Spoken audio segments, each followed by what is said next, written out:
Nous ouvrirons ce journal avec la 42e session de l'Assemblée parlementaire paritaire Afrique et Union européenne. Modeste Bathily-Lukwebo, qui a représenté la RDC, a présenté également la situation d'agression dont est victime le pays de la part de son voisin le Rwanda.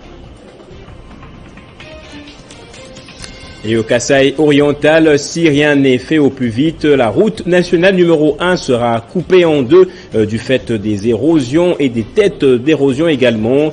Elles sont au total au nombre de 30 à menacer la route dans son tronçon qui relie la ville de Mbuji-Mayi à celle de Mweneditu.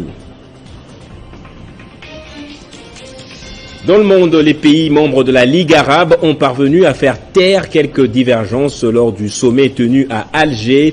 La déclaration d'Alger a mentionné le soutien total à la cause palestinienne et libyenne.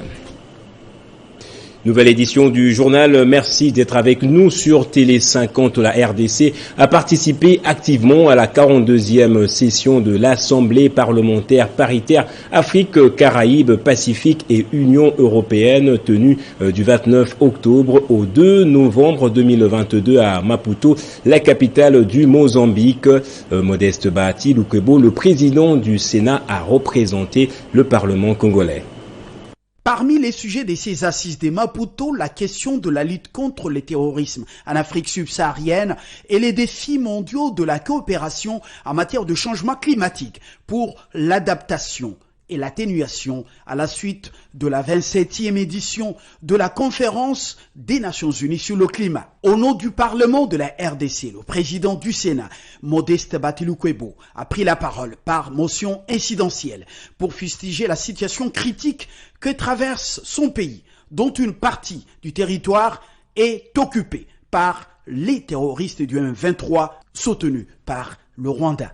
Au chapitre du réchauffement climatique, Modeste Bathily-Lukwebo a rappelé que la République démocratique du Congo respectera ses engagements en termes de l'environnement, et même pour les projets lancés dans le cadre de l'exploitation soit du pétrole, soit du gaz. La RDC, sous le leadership du président de la République Félix-Antoine Tshisekedi, va tenir compte de toutes les conditions requises, a rassuré Bathily-Lukwebo. Il a par ailleurs plaidé en faveur de la répartition juste des fonds devant aider à la stabilisation du climat dans le monde. Sa délégation a mis à profit son séjour sur l'océan Indien afin de visiter l'ambassade de son pays au Mozambique, un motif de satisfecit pour l'ambassadeur Kola Masala. Et toujours au sujet de l'agression rwandaise, le ministre de la Défense nationale a été auditionné hier mercredi à la Commission Défense et Sécurité de l'Assemblée nationale. Gilbert Kabanda a promis au terme de l'audition que le gouvernement va rapidement récupérer les espaces conquis par le M23 dans le Nord Kivu. Cette séance que je viens d'avoir avec les deux commission de défense et sécurité et du Sénat et de l'Assemblée nationale tombe juste au moment où nous avons une situation à l'Est que tout le monde connaît et qui nécessite que le gouvernement, par l'intermédiaire de son ministre de la Défense, puisse informer la représentation nationale sur ce qui se passe.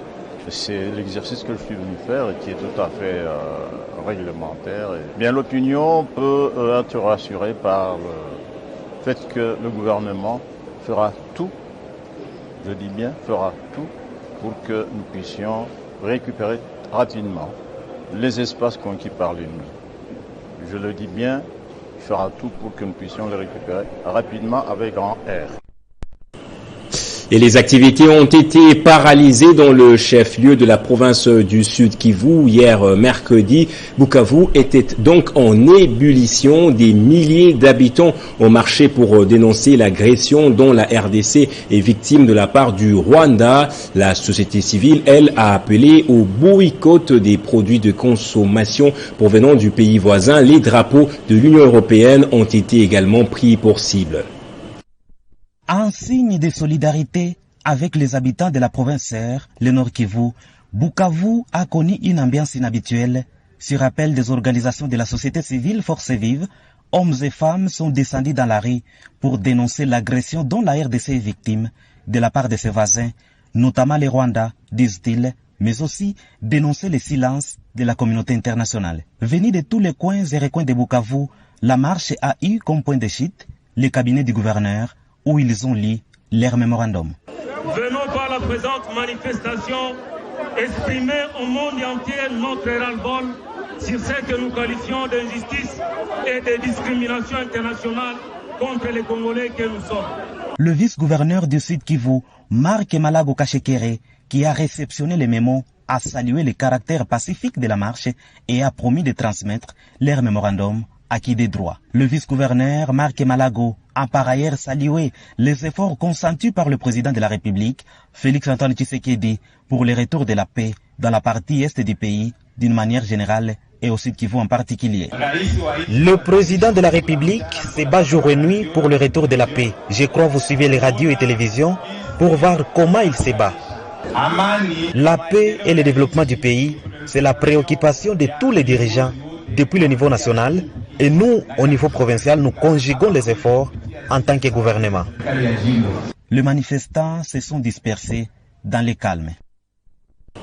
Et agissons pour la République, parti politique du ministre d'État Guy Luando Mboyo a pris position face à l'insécurité qui sévit dans la partie est de la RDC, tout en condamnant le Rwanda pour son appui aux forces rebelles. Le parti politique a renouvelé son soutien aux institutions de la République et particulièrement aux forces armées congolaises.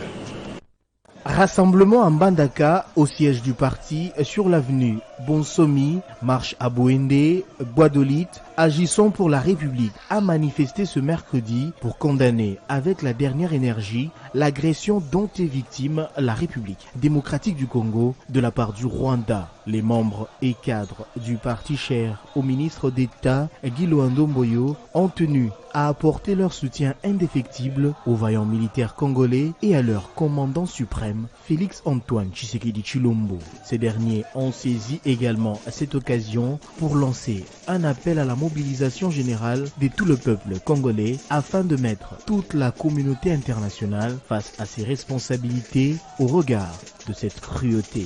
Enfin, Agissons pour la République réitère son soutien aux institutions de la République et témoigne sa compassion aux familles des victimes ainsi qu'à tous ces Congolais contraints d'abandonner leur toit dans des conditions inhumaines.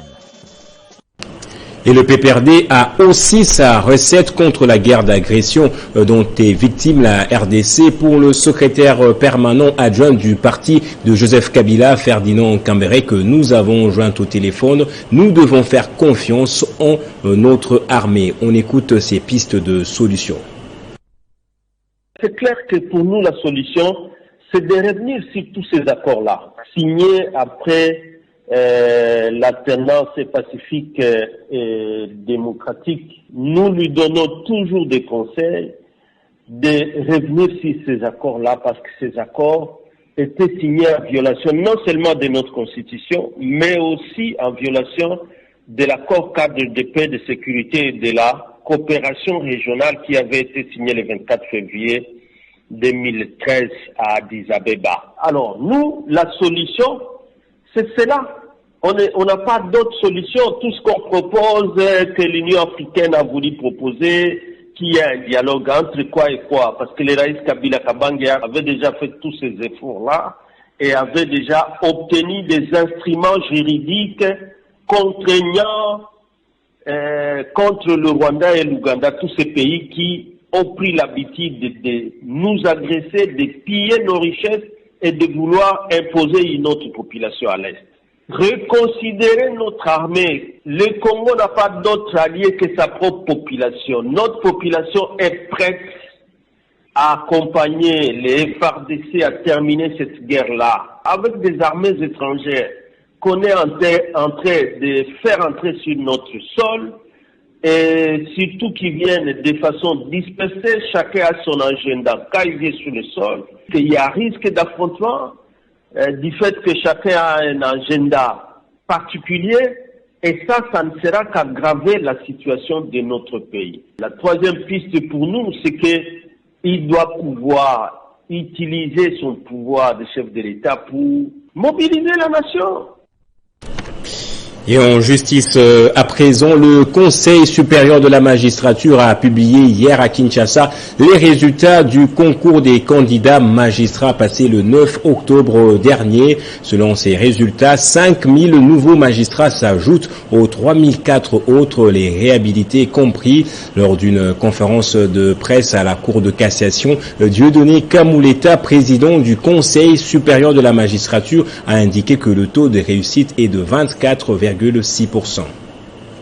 Le nombre de candidats qui avaient déposé leur demande était de 35 040 et le nombre de candidats identifiés à la veille du concours de 24 602. Mais le nombre de candidats ayant participé au concours est de 23 081 candidats. Donc nous sommes partis de 35 000 à 23 081 candidats qui ont effectivement présenté le concours. Et de ces concours, les votes ou les pourcentages varient de 0 à 80. Et nous avons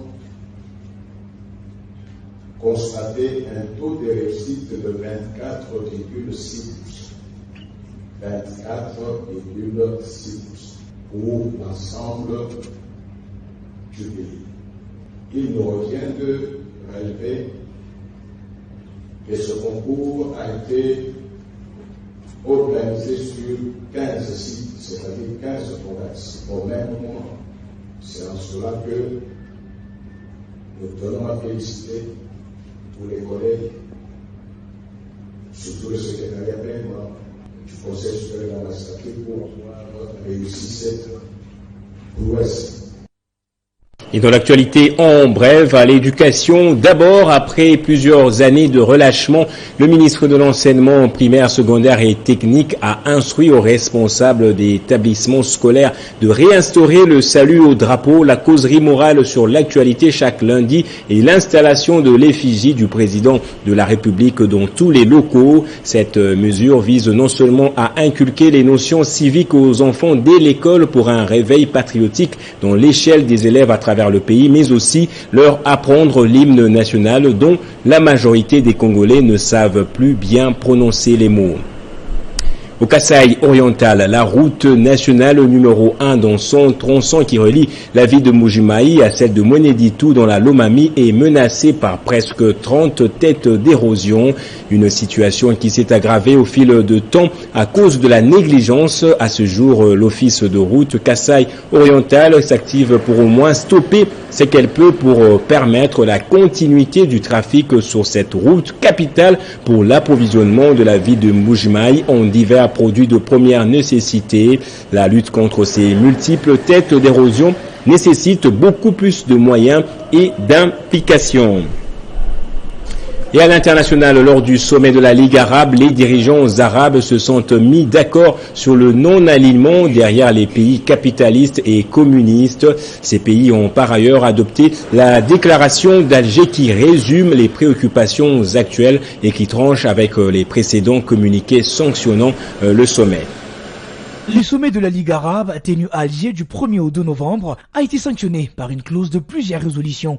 Entre autres, celle portant le non-alignement derrière les pays occidentaux ou la Russie dans la guerre qui sévit en Ukraine. En rapport avec les problèmes arabes, les participants ont évoqué clairement les crises qui traversent le monde arabe. Ligoté par ses propres statuts, c'est une peine à résoudre, disent-ils. Il y a d'abord la Libye, qui est divisée en deux camps depuis la chute brutale du régime de Mouammar Kadhafi en 2011. Tous les dirigeants qui ont pris parole lors du sommet d'Alger ont eu un mot pour la Libye, avec le souhait de voir ce pays, riche en hydrocarbures, sortir de l'impasse. Il s'est dénoté tout de même que le dit sommet est parti avec plusieurs divisions dans le fond. On note la normalisation des résolutions entre Israël et certains pays arabes. L'Égypte, le Maroc et les Bahreïn ont suivi la voie balisée par les Émirats arabes unis et les Soudans s'est à son tour contenté d'un accord provisoire avec l'État hébreu. Contre vents et marées, l'Algérie reste un soutien indéfectible pour les Palestiniens. L'on peut noter aussi que ces assises se sont déroulées en absence de plusieurs corps influents. Et signature aussi hier mercredi à Pretoria en Afrique du Sud d'un accord de paix entre le gouvernement fédéral d'Éthiopie et les autorités de Tigré. C'est après une semaine de négociations sous l'égide de l'Union africaine. Il reste juste de le mettre en pratique. Les deux parties ont promis de respecter cet engagement pour leur intérêt. Un accord de cessation des hostilités inattendues a été donc signé dans l'après-midi d'hier à 48 heures de la commémoration des 2 ans de guerre dans le Tigré. Ce sera le défi des anciens belligérants. Ce document paraphé par le gouvernement éthiopien et les autorités tigréennes n'est pas la fin du processus de paix, mais son début, par contre, a affirmé le médiateur de l'Union africaine, le Nigérian Obasanjo. De son côté, le chef de la délégation tigréenne a soutenu que la détermination collective empêchera les perturbateurs, y compris dans nos propres rangs, de détruire la paix, a-t-il martelé dans un discours improvisé, plutôt prudent, mais saluant tout de même ses frères d'Addis Abeba. Pour les autorités du Tigré, cette guerre leur avait été imposée maintenant qu'ils ont signé un accord qui constitue un soulagement, non seulement pour le peuple du Tigré, mais aussi pour toute la population éthiopienne. Pour sa part, le représentant du gouvernement éthiopien a promis de respecter à la lettre l'esprit de l'accord tout en demandant le soutien pour reconstruire le pays, étant donné que le niveau de destruction est massif. Ouvrons la page sportive à présent. Les clubs congolais engagés en Coupe de la Confédération de la CAF ont fait carton plein hier lors de la manche allée des barrages à Dar es Salaam. Le Daring Club Motema Pembe a battu 2-0 Flambeau du Centre. De son côté, Lupopo s'est imposé petitement face à Kadiogo et Mazembe a créé de la sensation face à Royal AM d'Afrique du Sud. Christian Bokaya. Il joue sous le gardien. Il fallait gagner pour essayer de laver l'affront et s'y mettre en confiance. Les Corbeaux l'ont fait face aux Sud-Africains des Royal AM d'Afrique du Sud, mercredi au temple de la Kamalondo. Il joue sous le gardien, alors qu'Adam Bossou était seul. Après une première mi-temps ponctuée par quelques déchets techniques, Mazembe finira par trouver le chemin des filets à la 57e minute de jeu par l'entremise d'Ernest Luzolo qui reprend un ballon renvoyé par le portier sud-africain. 15 minutes auront suffi pour les Corbeaux de faire le break. Mpeko, qu'est-ce que Kalaba qui va marquer le deuxième but. L'autre club qui a pris une belle option pour la qualification en phase de poule, c'est le Daring Club Motema Pembe qui a littéralement battu Flambeau du Centre à Azam Complex Stadium de Dar es Salaam. Jimmy Baindola donne les temps dans ce match à la 57e minute de jeu. Il sera imité par Platini Mpiana 9 minutes plus tard.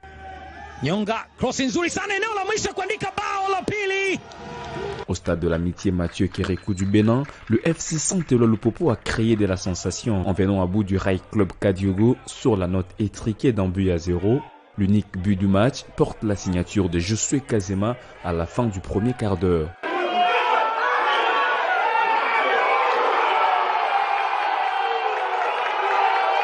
Malgré l'expulsion de Rodriguez Massini à la 75e minute, les Cheminots garderont leur avantage jusqu'à la fin du match. Après cet acte 1 réussi, tous les ambassadeurs congolais devront se remettre au travail pour bien aborder la manche retour et obtenir leur ticket qualificatif. Quoi de plus normal d'avoir 4 clubs congolais en phase de poule cette saison. Et en Ligue des champions féminines, Mazembe joue ce soir son deuxième match contre les Nigérianes de Bayelsa Queens. Après avoir gagné son premier match contre Wadi Degla le lundi dernier, Mazembe plutôt veut enchaîner avec une deuxième victoire avant d'aller titiller Mamelodi Sundowns. En culture, les amoureux du reggae vont se régaler ce week-end avec d'inédites productions prévues à Kinshasa. Ce sera lors de la 7e édition de Mukongomani. C'est le temps du reggae. Loin d'être un simple slogan, cette affirmation révèle l'intention de cette 7e édition de Mukongomani Reggae Festival. Celle-ci affiche une ambition contagieuse en faveur du retour de la paix à l'est du pays et aussi la conscientisation du peuple congolais au développement. Normalement, les artistes qui ont chanté, qui ont participé à cette édition édition. Bon, à la fin, il y aura une chanson, oui, pour pouvoir parler de la paix à l'Est. Et voilà, on va essayer un peu de chanter vraiment la paix avec tous les participants de cette édition. Comptant actuellement des pratiquants en nombre, le reggae Made in Congo a des atouts à présenter au monde malgré la carence des moyens de son épanouissement à l'échelle internationale. D'abord, il y a le premier aspect, c'est qu'on a besoin de partenaires. C'est une difficulté c'est un challenge en fait. Parce que le reggae congolais n'est pas encore connu. Au rendez-vous de la halle de la Gombe ce vendredi et de l'Académie des Beaux-Arts samedi, les amateurs du reggae pourront se régaler de ce genre musical déporté de l'Afrique il y a quelques années.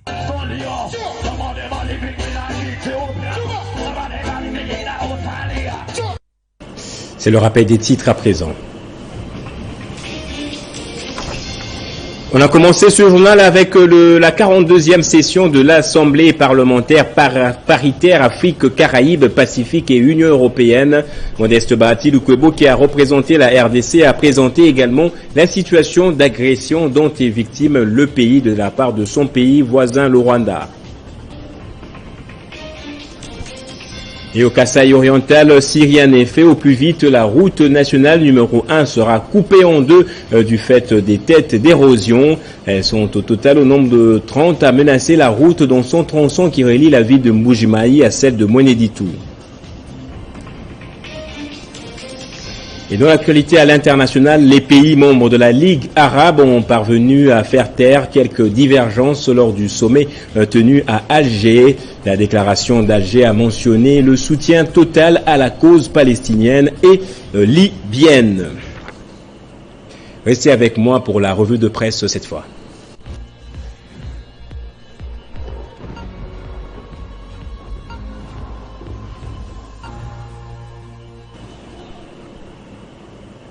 Et c'est avec Bédrine Kenge que nous allons lire le journal paru ce jeudi. Bonjour Bédrine et merci de me rejoindre. Bonjour Gaëtan. À la une des journaux parus ce jeudi, la RDC déterminée à mettre fin à l'agression rwandaise. Justement Gaëtan, Politico.cd nous informe qu'à l'issue de l'exercice de réévaluabilité à la commission de défense et sécurité de l'Assemblée nationale, le ministre de la Défense a fait savoir que l'opinion doit être rassurée par le fait que le gouvernement de la République fera tout son possible pour récupérer rapidement les espaces conquis par l'ennemi qui n'est autre que le Rwanda sous couvert du 1-23. Et de l'autre côté, les appels continuent à se multiplier pour soutenir soit les FARDC ou à condamner le Rwanda au dialogue organisé par le Parlement panafricain à son siège en Afrique du Sud. André Mbata, premier vice-président de la Chambre basse du Parlement, a une fois de plus exigé la condamnation du Rwanda pour son agression de la RDC à travers ses légats du 1-23 et les retraits de toutes ses troupes sans délai, ajoute la prospérité. Mais entre-temps, engagé aussi dans la même voie que son prédécesseur Uhuru Kenyatta, William Ruto, président du Kenya, a officiellement envoyé le contingent kenyan devant se déployer dans l'est du pays, dans le cadre de la force régionale des États d'Afrique de l'Est, rapporte Forum des As cette fois-ci. Et dans son édito, Forum des As toujours s'interroge s'il faudra encore chanter Alléluia pour l'arrivée incessamment des contingents kenyans dans l'est du pays au moment où chaque pays pourrait avoir ses réelles intentions en se déployant en RDC, surtout quand nous savons que cette partie de la nation est convoitée par tous à cause de ses ressources naturelles. Gaëtan. Et autre chose dans le reste du continent, lutte contre l'insécurité cette fois. Le capitaine Traoré se ressource auprès de son collègue du Mali, Goïta. Tout à fait, pour son premier déplacement à l'étranger depuis sa prise du pouvoir il y a un mois, indique JeuneAfrique.com. Le Burkinabé, le capitaine Ibrahim Traoré, devrait échanger avec son homologue malien Assimi Goïta sur des questions de lutte contre le terrorisme dans ces deux pays qui ont une proximité géographique et leurs frontières communes des situations similaires. Wakatsera.com, pour sa part, confirme que les deux pays ont décidé de renforcer leur coopération bilatérale en matière de sécurité et de défense. Pour les sites burkinabés, c'est une façon pour le Mali et les Burkina Faso, qui partagent une frontière longue longue de 1200 km de sécuriser leur population en proie aux attaques terroristes. Et on va revenir au pays cette fois pour terminer, pour prendre également cette caricature de Forum des As. Oui, Gaëtan, après les go des travaux de la construction de l'entrepôt de la Commission électorale nationale indépendante, l'Église catholique et du Christ au Congo, représentée par l'abbé Cholet et le pasteur Senga, transformé pour la circonstance, on peut le dire ainsi, en homme de médias, avec la caméra et le micro, Gaëtan, juste pour avoir le cœur net sur la fin de ces travaux. Et en regardant cette image, on se rend compte que la SANCO et l'ECC est soufflé pour arracher justement l'interview du président de la CENI. Mais Kadima, de l'autre côté, on le voit plutôt rassuré, affirme qu'il est encore dans son temps. Oui, Denis Kadima, lui-même le maçon et le maître d'ouvrage. Tout à fait en train de construire pas à pas pour arriver à réaliser les élections en 2023. Merci Beden Kenge pour cette lecture. Merci à vous autant. Et merci à vous également, madame, monsieur, d'avoir suivi ce journal.